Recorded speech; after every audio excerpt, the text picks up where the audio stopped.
Just about 3 minutes gone past the hour of 9 o'clock in the morning time. It is Tuesday. It is the 14th day of the month of December. Literally 11 days away before Christmas Day. I'm Joseph Cadore, and thank you, and welcome to The Point. Indeed, it's a pleasure being here with you. Those of you that's just joined us on television, that's GBN Channel 7, Channel 11, Channel 20 if you're in cable, or if you're following us via the World Wide Web at www.gbn.gd, via our Facebook page or our YouTube channel. We say welcome to this great platform.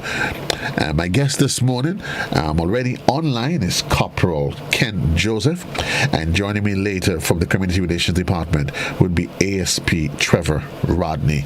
Corporal, good morning. How are you? Welcome to the program. Good morning, and it's a pleasure to be here. Good morning to the listeners and viewers of this beautiful country of ours. Thank you for being on the platform. Safety at sea is not a conversation that we get to have very often, and it's certainly not one that most people tend to be worried about. We probably be worried about safety in the vehicle, safety, just maybe specific amount of individuals. But the issue of safety at sea, how vital is it as it relates to the issue of surviving while you're on the sea? What is it that one needs to know? What can you tell us? Great. Well, safety at sea is very, very important. We all know what the sea can do and the risks involved when someone is on a boat or someone goes to the beach. There's a saying that the sea has no branch. So, if something was to happen, there is very little things that you can hold on to at sea. But my job here is very simple. Is twofold, which I'll be talking about safety on the beach and also safety when I'm handling a vessel. So let us start with safety on the beach, because and this conversation comes in the heels. It's not only recently we had the unfortunate event of a drowning on the Grand Anse beach, and certainly whenever there's a life that's lost, it doesn't matter under what circumstances it is, it's tragic, and certainly it is interesting that very often it is said that for islanders, as we refer to ourselves, we grew up around water. We're completely surrounded by water. We seem to be the most, we don't seem to be quite knowledgeable as to what to do, how do we treat it. And we sometimes underestimate the power of the sea. And we tend to be very careless about it. Safety on the beach, on the sea. If I'm a beach goer, what do I need to know? What should I look out for? What should be foremost at the front of my mind? Well, first and foremost, we always start with planning, okay? And part of your planning was to check the weather. It makes no use going to the beach, going on a picnic with your family, and the sea is very rough, right? That will not be a nice picnic, and also the sea could be very, very dangerous. So it's always good to do a weather check. Normally on GPN, they have the weather after the news or during the news, okay? So people can pay attention to that. The condition of the sea.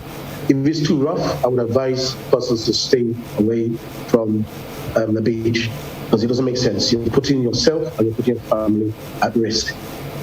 As regards to further planning, you are looking at how much time you want to spend on the beach and your activities, okay, that you plan to do.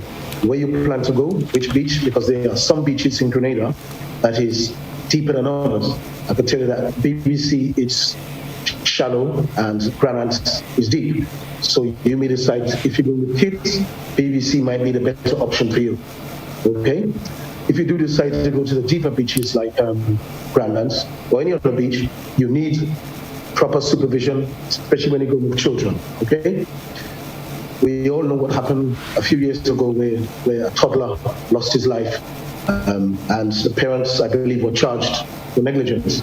We do not want that happening. So proper supervision of children.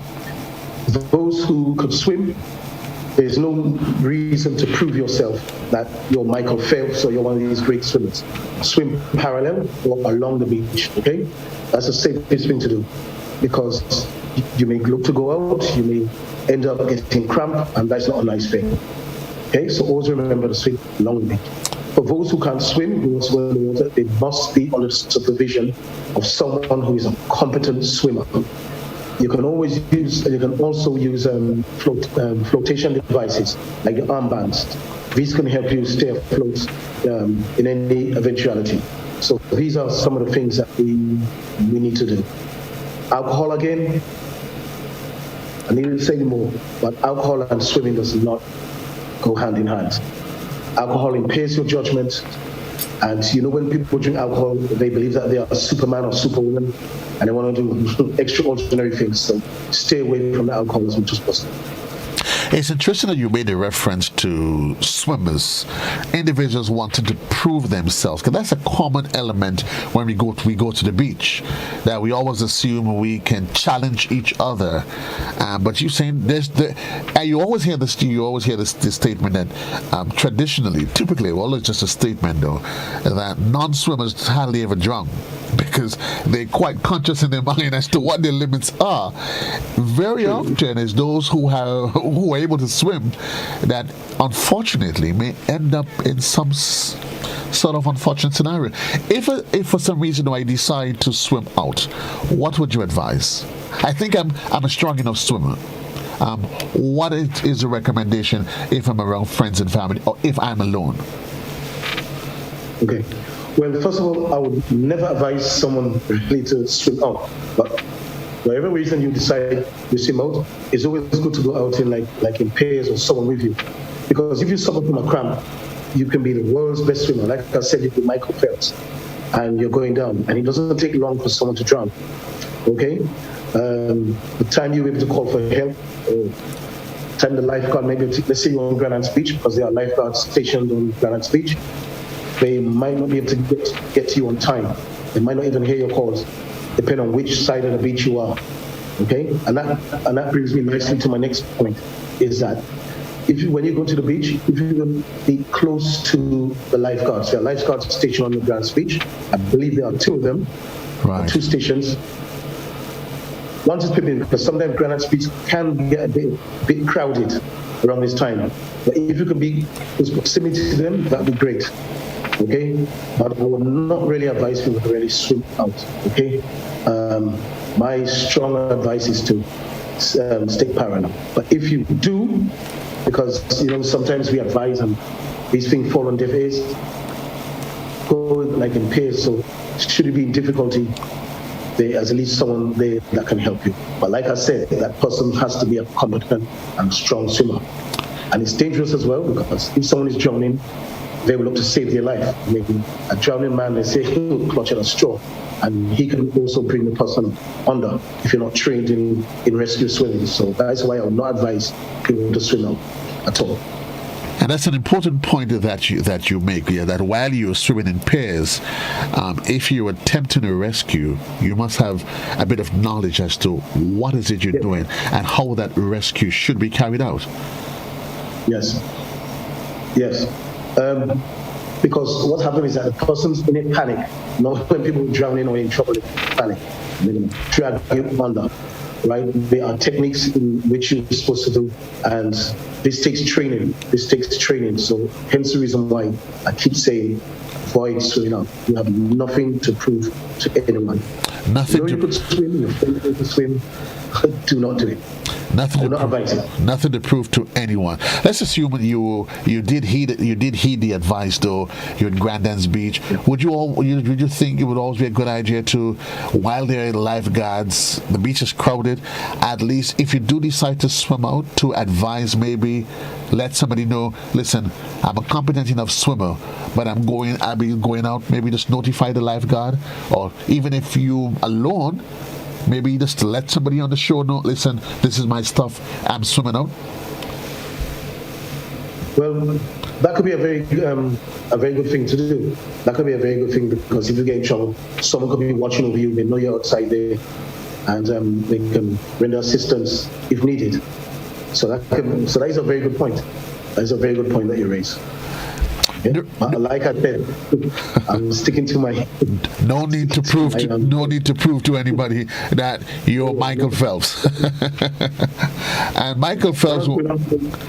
Michael Phelps, when he won those medals, he was in a pool with hundreds of people around him and millions of cameras. Exactly. So Exactly. the world was watching him. Exactly. When you're out there, nobody's looking at you. Nobody is in fact looking at you. Let's talk to Corporal about the technique. If you're out there with somebody and you determine that they're drowning, give me a 1, 2, 3 step course of action that can be rendered by whoever is there to be with them that can help them save their lives, just to save their life. First thing is that you have to try and calm the person down.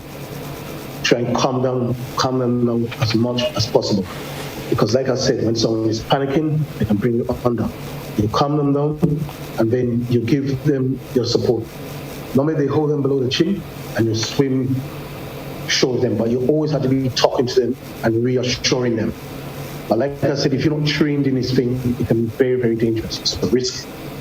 Okay, so that's the reason why I keep coming back to the point of safety. But the main thing you have to start doing is calm the person down. Okay, calm the person down. Because, and sometimes, like I said, the German man clutches at straws.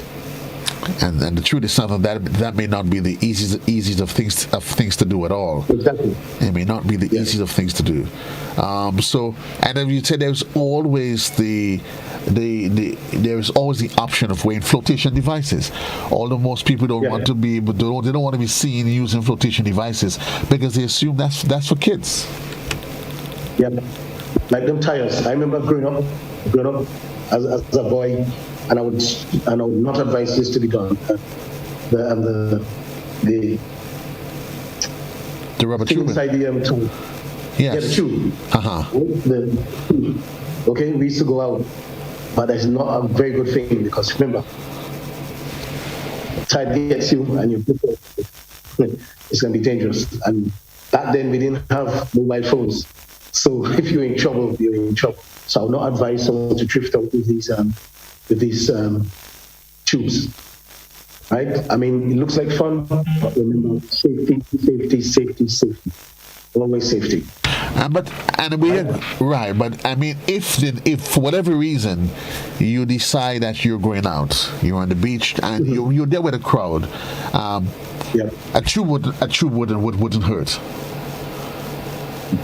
I'm saying in the context of, yes, you're advising against it, but let's say you notify the lifeguard, you have friends and family, but you were talking about using a flotation device. I mean, if a tube then could always become a secondary option, or maybe a ball. Yeah, but be very careful when you're using these tubes and do not go too far. Make sure that there are people close by. And the flotation device I'm most thinking about is for those who can't swim. You know, the armbands. Right. You can use those, but you must be with someone who is a competent swimmer. And if you want to use these kind of tubes, always be mindful that someone is close by and do not drift out. Try your best to remain close to shore, because it could drift out and then you find yourself in trouble. 15 minutes. 15 minutes gone past the hour this morning. This is To The Point. My guest, Corporal Ken Joseph. We'll take a quick commercial break at this point. At that point, ASP Trevor Rodney is expecting to be joining the conversation. It's To The Point for Tuesday, the 14th day of December.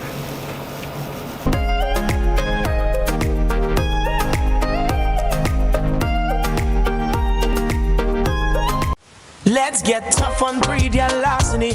It will destroy our economy. Larceny threatens our food security. Can hurt us locally, hurt us globally. To all the buyers, ask for license from all produce sellers. To all the people, 100 for police for them thieving fellas. To all the families, don't steal produce from your brother. Then you sell it to traffickers, hotels and street vendors. Nah, man. Let's do all we can to stop radio larceny. New vigilance, new laws, and a tough judiciary. Stop Grenada's organized business crime. It's time. To report pre-deal larceny, call 300.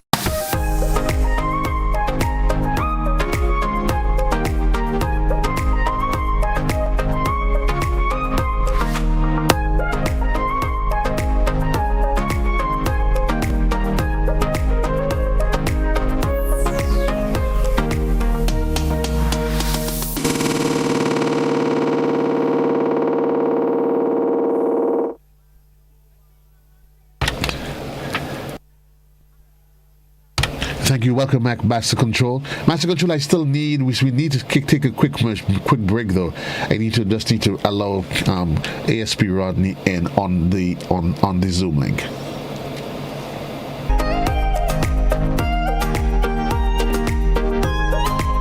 This is Island Life. Let us inspire you as we showcase our love for design, food, and fashion.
Busy during the week and have no time to go to the credit union to access your loans? Do you wish there were more days available to you?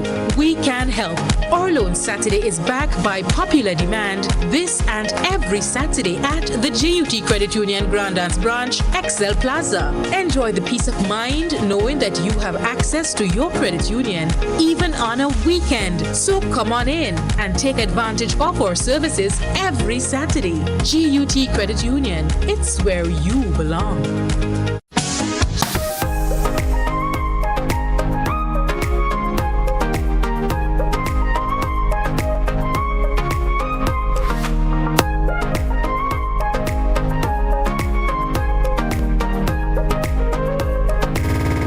Thank you. Welcome back to The Point. It's for today, the 14th day of the month of December. Joining me now, it's ASP Trevor Rodney to be part of the conversation already.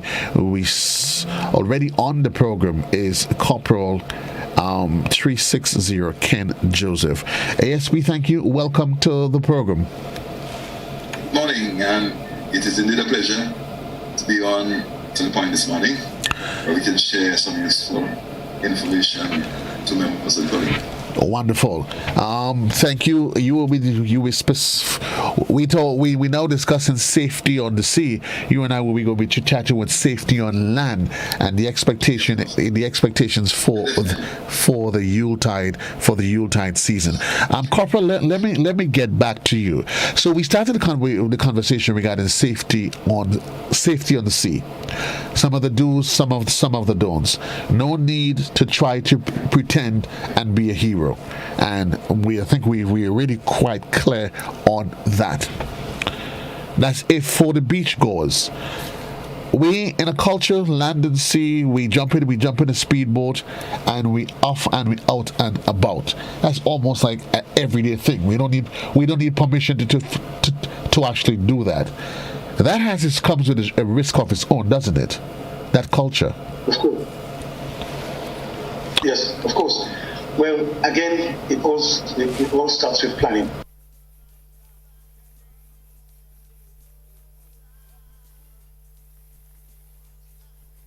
And swimming safety. In the planning, the weather. Check the weather. You do not want to be going to sea unnecessarily 8-foot, 10-foot swells. Okay?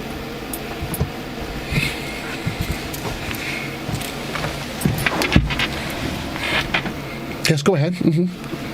Yes, I was saying you always check the weather, check the sea states and things like that, right? You do not want to be going to sea in 8-foot, 10-foot swells. That is a no-no, okay? It will not be enjoyable. I mean, I've been in boats in these type of swells, and I can tell you it's not a pleasant experience. It's very, very dangerous, okay? After you did your weather check, you need to do what you need, and what you need to do, you need to do what you call pre-checks on boats. You need to check your equipment, you need to check your engine to make sure everything is working perfectly, right? Equipment, it could be the GPS, which is a global positioning system, which gives the exact coordinates of where you are in the world, okay? So in the eventuality that you're in trouble, that information will be passed on to Coast Guard, and we can get to you quickly and safely, okay? Other equipment is like your radios. Make sure your radios are working properly. Communication is very important. And as I'm on the subject of communication, cell phones, make sure your phone is properly charged. If you have one of those phones that has those removable batteries, it may help to get the extra battery, just in case. Okay, so make sure your communications is up to date and working properly.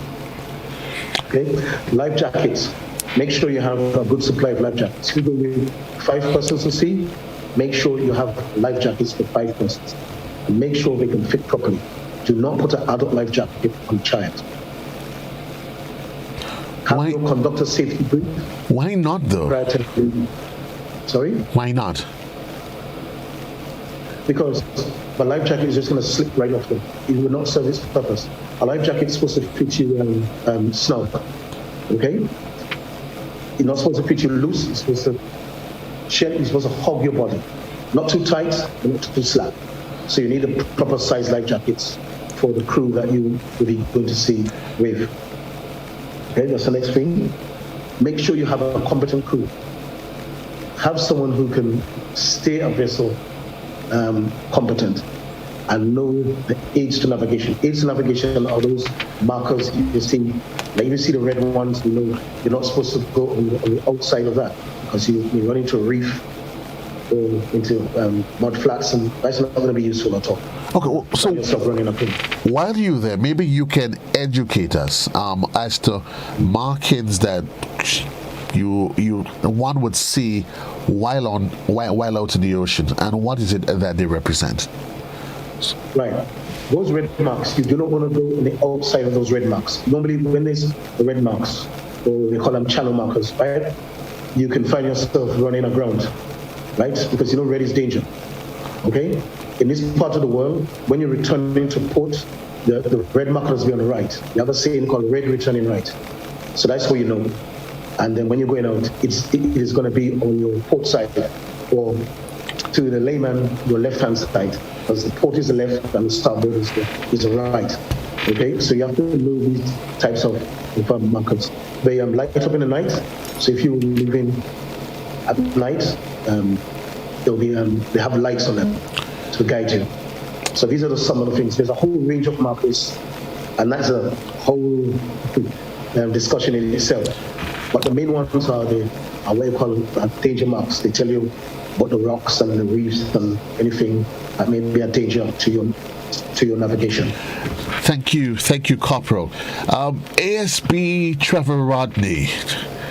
ASB Trevor, again, thank you for being part of the program this morning. I know for the RGPF, the Yuletide season is a rather busy one, and I know you've already started your campaign. And we know that by default, there is a zero tolerance approach to individuals who would think it is fun to transgress and to test the might and the will of the RGPF. What can you say to us as we continue to roll out your Yuletide program? Well, of course, if you paid attention last week on the weekend, the busiest times of the week, you would have seen added presence of officers on the street to cater for the increased volume in pedestrian, increased volume in traffic, road traffic, both pedestrian and vehicular, and increased business activities and so on. that requires the attention of law enforcement to ensure that persons are safe while they conduct their business, while they go about their lawful businesses. And that would continue over the entire period to make sure that everybody does what he or she has to do in peace and in safety. Not just safety, but in peace also, because to minimize as much interruption as possible. Now, you have to understand the context this time around when there appears to be a little more than normal amount of cash around. It's expected that there will be a little more than normal activities around.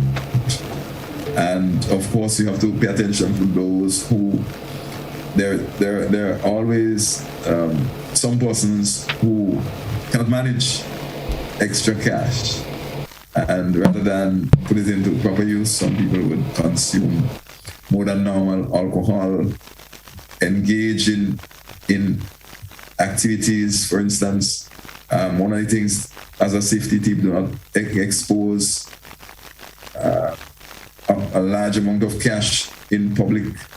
But of course, you will find some people have displaying, decking off their cash in public, and providing an opportunity for somebody to do something, break the law, as the case might be.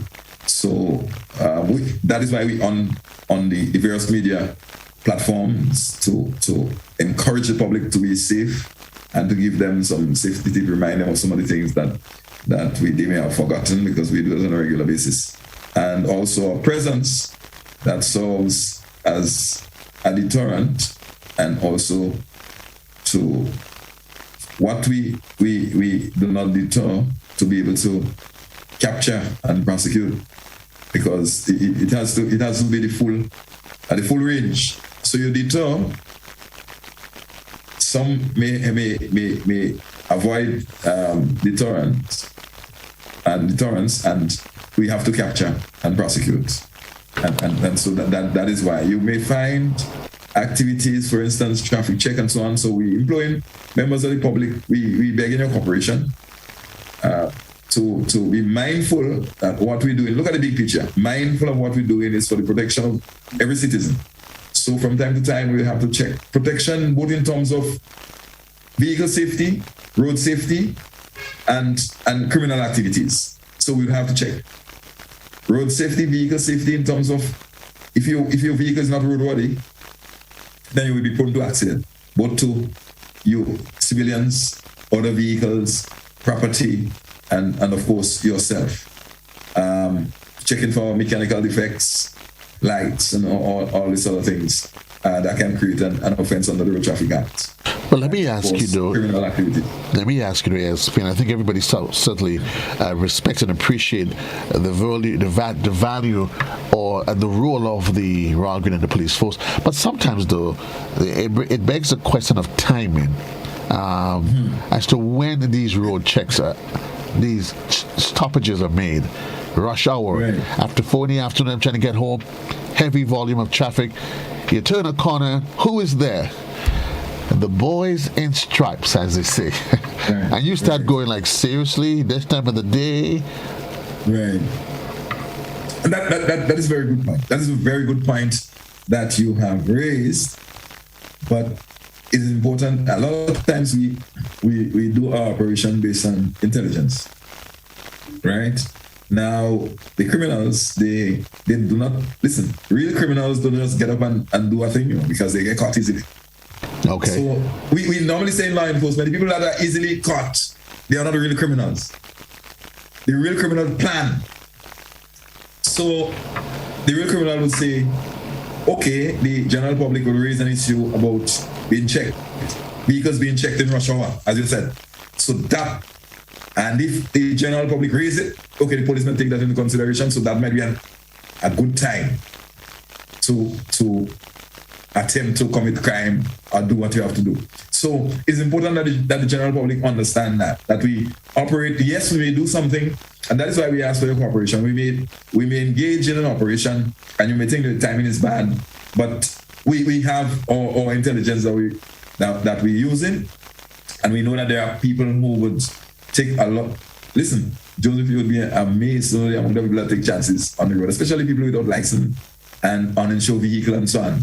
You know, this little thing where I don't know if you would do activities where in the past, before we had all this electronic scanner and all these facilities, these new facilities to detect and so on. Right. People rush into the crowd. A man see 4 or 5 people in front and he just sleep in there.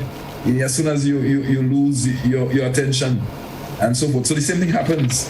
People plan their timing. When is the best timing?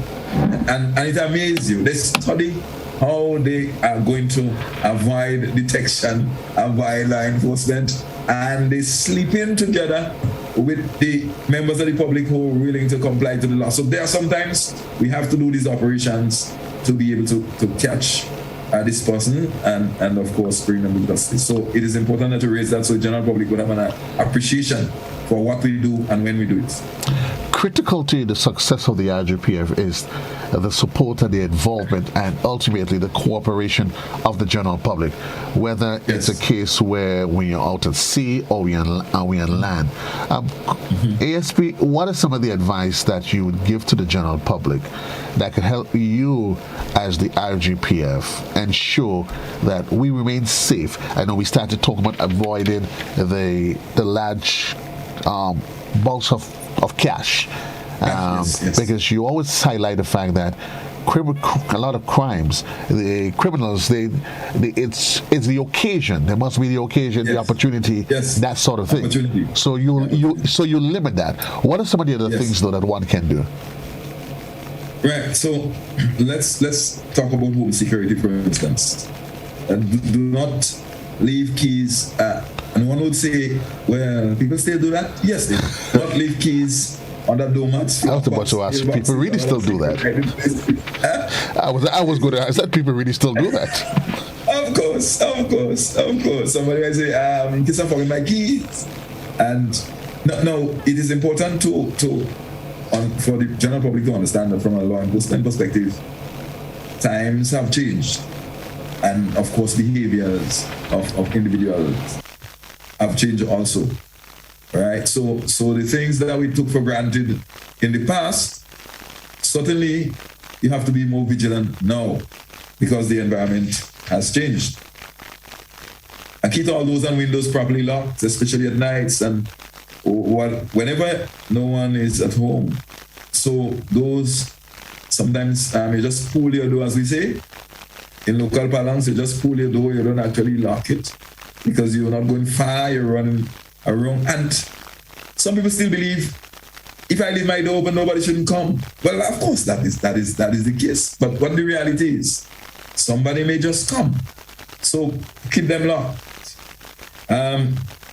When keys are lost, they go missing suspiciously, it is advised that locks be changed immediately. We have had several reports where they call the police, say, well, we can't find an entry point. We haven't seen any broken window or door, but somebody came in and stole and stuff. So that these things, as far as home security is advised, do not keep large sums of money at home, put them in the credit union or in some other institution. As a credit union folks, I'm not saying that we bias, but that is just put them in an institution. Let's put it that way. Report all suspicious vehicles, activities, and persons to the police, if possible. Write down license plate and vehicle number. That's another thing I want to stress. People don't write. I saw a green vehicle. Well, there are several green vehicles. What is the registration number? Oh my! I didn't take that registration number. I saw a strange person. What is that person wearing? What the person? Do you have a description? No, I don't remember. So these things are important, so that in the event that something happened, we can have some leads to follow up on investigations and so on. So do not give out information to strangers on who's at home or who's not and how long they'll be gone. And of course, you have to speak to the children. you have to sit your children down and tell them. I think what happened, Joe, in terms of our engagement, we don't train. One of the requirements is to train children. Training is hard work. Training is a term of art. Training is not don't do this and don't do that and don't do the other. And I think that is one of the fall down with us in terms of transferring information. Right. Don't do this and don't do that. You have to put this thing in context, in perspective.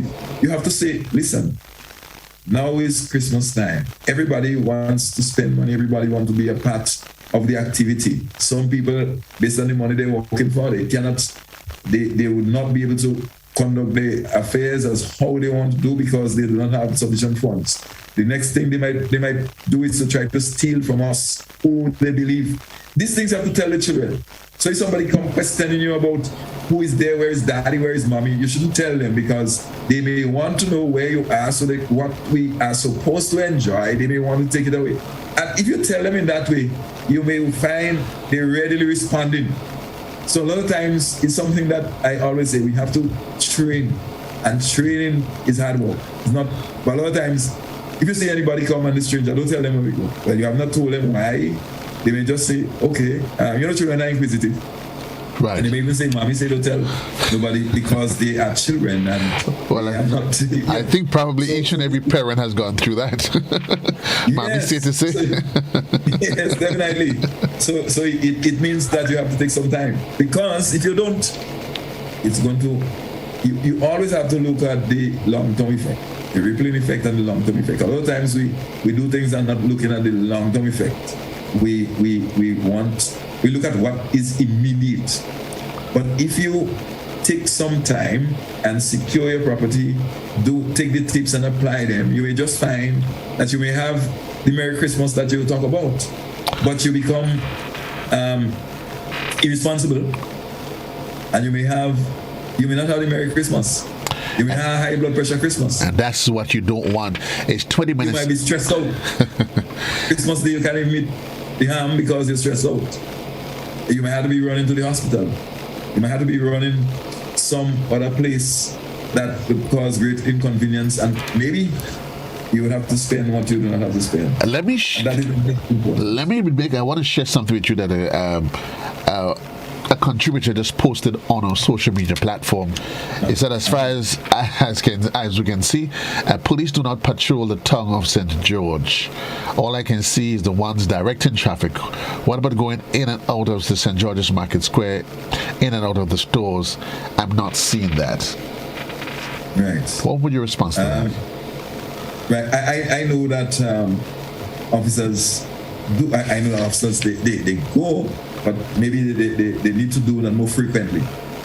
I believe at times they need to be more frequent. So I know that they go for sure they go, but more frequent is important because presence is also a form of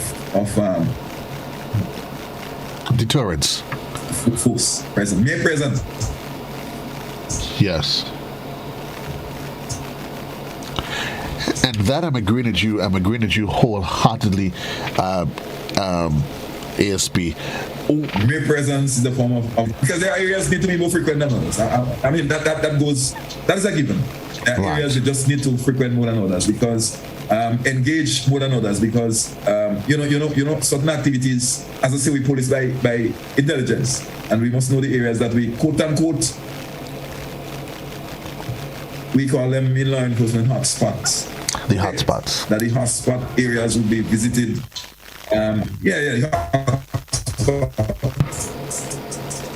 They're definitely, and that we will take on board from our have visited.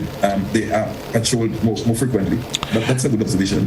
Right away, we would take on board and ensure that it happens.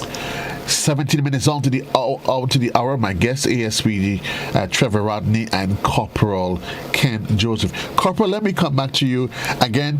I want to draw to your attention a comment being made by one of our online contributors asking the question of whether or not there are signs on the beach, for example, is deep, strong currents, whatever. Avoid these spots for bathing. Not spots not suitable for children. Is that something that you can speak to? Are those signs, are those markings on our beaches? Yes, well, I can, for beaches like Bafwe and these beaches that are very tidal and rough and things like that. And this is a very, very good point that the contributor is giving. Maybe we need more signage on a beach. So that is something that we definitely need to look into. Dangerous. So keep people mindful of the dangers, like things like strong currents. Like I said, so this is a very, very good contribution by that person. Something that I will bring up with my own commanding officer. Most time when necessary. You highlighted the fact that one should check the equipment on their boats. Yes. Is that in the context of a commercial vessel or the regular, or is that requirements for all persons once you out at sea? And what are the consequences for failure to adhere to such? All vessels should be checked, and what you call pre-checks prior to leaving. Because remember, it's your safety at the end of the day. And you don't want to be going up there and then all of a sudden, it does happen. Sometimes you check, everything seems to be normal, and then these things break down. It's man-made, and things man-made don't last for long, unfortunately, or forever. So you need to make your checks. All vessels, when you operate in a vessel, you make your checks. Always make your checks. It's very, very important. It's always good to also work with if you have the engineering skills in you, work with some tools, things like knives and things like that, so you can cut lines and anything like that. These are the things you need to work. Always have a toolkit on those. These things do come in handy should you need them. Are those just recommendations that you offering, or are they mandated, or is there any law that governs it? Yeah. No, all these are recommendations. Because we know that we have in Grenada. We have people with small vessels, and they unfortunately don't work with their tools. I think that this thing should come into play because it's about safety, right? I think that they should start to look seriously into this thing, so that because it's safety, it's your safety, and you're not only thinking about your life, but the life of others as well. Hello? I have a caller on the line. Caller, good morning. You're live. Your contribution, please. Hello? Caller, you're live. Your contribution, please. Oh, good morning, sir. How are you today? I'm wonderful, thank you. Okay. A couple things I want to say. Okay, on the small boats, which is, like the little cigarette boats or what we have in Grenada, which goes at sea. When I work with Carnival Cruise Line, we had to do a test. We had to study the marine, and so on. And directly, what they make us know, a flashlight and a piece of mirror is very important, because in the night, you could take the piece of mirror and put it to the flashlight, and it's going to give you something where they could see you wherever you is. And also you could use a piece of mirror in the day. If you don't have a cell phone or something, a flashlight and a piece of mirror is very important. And another thing I want to say, for the police must be able to understand people. I got a charge the last time after I started driving 80. The first charge in my life. A tire was cut inside, and I didn't notice it. And I told the police, I said, look, my tire, I never noticed it, because I like to be doing the right thing. He still made the guy charge me. And I told him, he told me, well, you know what to do? Go down by the fire station if you want next day and talk to the guy down there. I was leaving the next day. to go in the States. You know, I just give somebody the money and go and pay it because I was leaving. I could say I don't pay it because I'm going away. I still send the money and leave it for somebody to go and pay. I think them police and them should understand. And that same police, when he go up in the States, I just go around with him, me and my son, and bring him to go and buy things. You understand? I mean, I'm not saying that you don't have to do your work. That's what you work, but you should understand. And sometimes again, you might have a light in your back of your vehicle, you don't see it blow, and they stop you for it, and you explain to them, somebody to tell you. They still want to charge you, you know? And also, they're teaching people to learn to drive on, what do you call it, stick. And as soon as the guys finish learn to drive on stick, they go and drive automatic. That's causing a lot of accidents. You understand? Because right now, vehicles hardly come with stick. So most of the vehicles come automatic. So why they want people to learn to drive on stick? Teach them automatic and give them the right license. People who want to drive taxi, sometimes they tell you how to go and drive. Most of the vehicles come in with automatic. All the big vehicles come in automatic. It's very hard to drive a stick. It's time for Grenada to change this law. It's stupid. Time for the change this law. Make people drive automatic because you will have less accident. Thank you very much, sir. Thank you very much, sir. Gentlemen?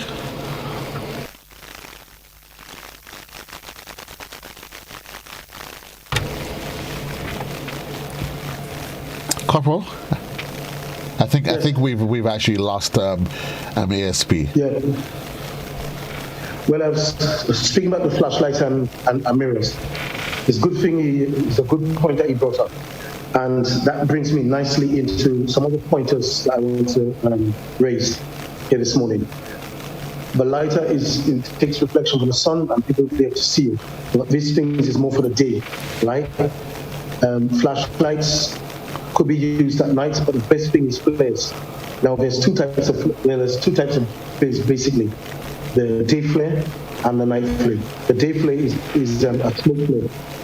Okay, it's a smoke flare that you pop the lid and smoke comes out. Some different colors. It could be red, it could be orange, yellow, different colors. So people can see you. I think there's a range of about 5 nautical miles. In the night, you use what you call like parachute flares, right? You can either get it in a gun, in the form of a gun, where you fire off a cartridge, or there's what you call the handheld flares, right? So these things need to be, which are more effective. It's more effective than the flashlight, because someone could be seeing a flashlight flashing at the night, and they might not feel nothing of it, but flares does light up the sky, okay? Now, on the issue of safety, I know the IGPF, they would do regular checks, vehicular checks. There's a Coast Guard in its attempt to ensure safety on sea. Is that process conducted on the high seas as well? Yes, we do that occasionally. Okay, on small vessels, make sure that vessels have their life jackets and stuff like that. But the fisheries, I know they do that every year. To get your fishing license, you must have the proper equipment on board. Unfortunately, what some fishermen do is that they borrow stuff from their friends because they don't have the necessary equipment. So one of the ways that I understand that the fisheries have been countering that you have to mark your stuff. So you mark your name or you mark the name of the vessel and all your stuff. Fishermen will borrow over people's food supplies. And that's the next thing that people should have when they go to sea, adequate food and water when going to sea. Let's say about for 3 days, depending on how far you're going and what you really do, but a good supply of water and food. So they would, fisheries to make you mark your stuff, mark everything with a marker. So, let's say, for instance, your vessel is named Sailing Vessel Satisfaction. You have to mark Satisfaction and all that stuff. Right. So a vessel named Aquamarine cannot use Satisfaction stuff to get their license. So we have been countering, or should I say the fisheries have been countering these things that fishermen do from time to time. It's unfortunate.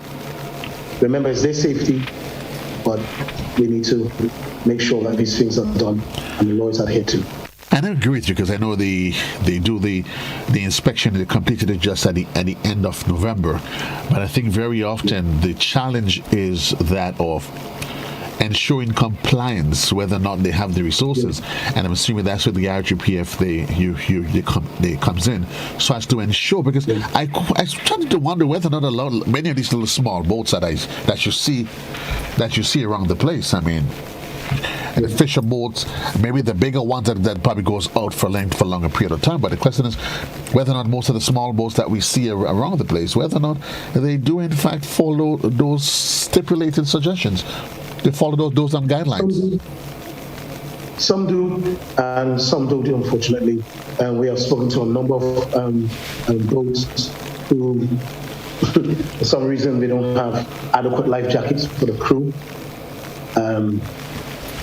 Proper equipment, so we do encounter them from time to time. Should I say that we should do it often? Yes, I agree. We can always do better. But I like to admonish small boat owners to make sure you have the proper equipment. It's your life and the life of others. These small boat owners, and I'm shifting up to the sister isle, and to sister of Carriacou and Petite Martinique, where the small boats, life on the sea, is what they do. So here we jump in a minibus. They jump in. Are those boats registered? Yeah. Are they registered? And do they go through the same periodic maintenance as you will here on the mainland, in terms of that you would do with vehicles, to make sure that they are worthy of the sea? Okay, some boats are registered, and you know if they're registered because they have the registration number on them.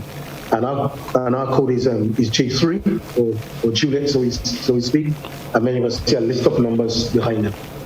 Okay, some are and some aren't, unfortunately.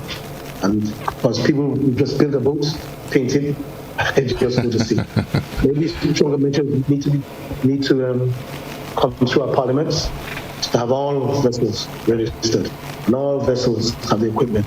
You know that sea equipment, boating equipment, is very expensive, but there's no price on your life. At the end of the day, there is no price on your life. If you want to get into boating, it's a very expensive venture, and if you have it for hobby, it's very expensive. But you have to remember, the sea does not have no branch. It's a very dangerous place. It's a wonderful place to be fishing and recreating, but it's very, very dangerous, and it can be potentially life-threatening. So maybe stronger legislation needs to be put in place, okay, to ensure that all vessels in Grenada, Carriacou, Petite Martinique are registered. Good morning, caller. You alive? Yeah, good morning. Yes, go ahead, please. I must congratulate the police. They're doing a better job on the road. I mean, in terms of courtesy on the road, they are much more courteous now than before. Secondly, he's talking on this thing of safety. Now, I would prefer that it's a better collaboration between the Ministry of Works and the police. Man, like for Sunday morning, you go down Grandlands Road. Bam, you see a whole pile of traffic. There's no police there. There's nobody calling traffic like happened last Sunday. And the fact that they're doing roadworks there. So if the police is to tell you on Sunday, they mention the call, they can say, listen, please avoid Grandlands Main Road because their roadworks will be, they expect some long delays. You understand? I have a police on there to make sure the traffic, because somebody control the traffic. Likewise on the Carolines, somebody block the road, and you know that. So I think this will be a better collaboration between the police and the Ministry of Works in terms of roadworks. All the best for the season. Thank you very much, sir. And Corporal, we're almost out of time, and we seem to have definitely have lost ASP Rodney. I'm going to just give you just the last few minutes to encapsulate your presentation and the need for that all and sundry adhere to some of the requirements, and the need to remain safe while out on the sea. Okay, well, there are just a few more points I would like to add to my sea safety presentation.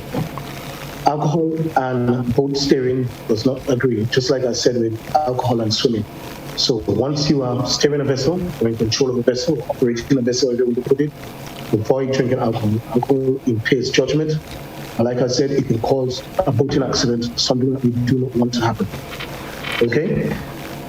Coming back to the planning again, if you're going out for the day and you're going to do some fishing, let your family members know where you are going. This comes with planning. Let them know around what area. If you have coordinates, you can always call your family, give them updates, hourly updates to where you are and what is happening. This information can be useful for the Grenada Coast Guard in finding someone, don't know where they are, is like looking for a needle in a haystack. Right.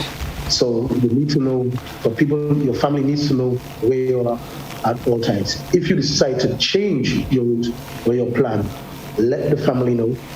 If you have a GPS, give them the coordinates or give them the location, so it makes it easy for us to find you in an emergency. Okay? Know your equipment on the boat. Know your equipment on the boat. Unfortunately, some people have equipment on the boat and they're not knowledgeable of how to operate the GPS system or the navigation system on the boat. Get to know your equipment on the boat and how to use it, and use it properly and responsibly. Okay? Like I said, good supply of water and food, right? Proper life jackets, and just be safe out there. Okay? Continue to be safe. Remember, safety first. I've been in situations where people lost. It comes with GPS on it either way. So as you said, it is part of planning. Even if it's just say you're going out for recreational purposes, and you're probably thinking, I'm just going out there, just out Grandins, just out there, not too far, but certainly let somebody know and use the GPS on your phone. There's nothing that's wrong with that. You go out, put your GPS on, and you can always literally WhatsApp your coordinates as to where you are. Even if your mobile phone gets lost, it goes down, at least they have coordinates. They can always track you. Let's make use of the device. But as I said, paramount to the conversation, as you said, Corporal, is that of plan. That's of importance. Thank you very much, Corporal 360 Ken Joseph. I want to say thanks for being part of the program. Wishing you all the best and happy holidays to you in advance. Okay, same to you. And on behalf of the Commanding Officer of the Grenada Coast Guard and the staff, we'd like to wish Grenada Caribbean people a wonderful and safe Christmas. And I'd like to close by saying this. There are many good reasons for safety, and one just entered my head. If a person cannot be safe when they're living, there is no way you can be safe when you're dead. Have a wonderful Christmas, Grenada Caribbean people. Thank you. All the best to you. And thanks to ASP Trevor Rodney, who joined us early in the program, and we are talking about basically safety on the road during the Yuletide season, and the RGPF, they implore our understanding as they seek to keep the nation's roads safe. Until then, so long everybody. JC loves you. Tis the season comes up next with Janelle on the inside. I'll be somewhere on the outside. Until then, so long everybody. JC loves you. Have a great one.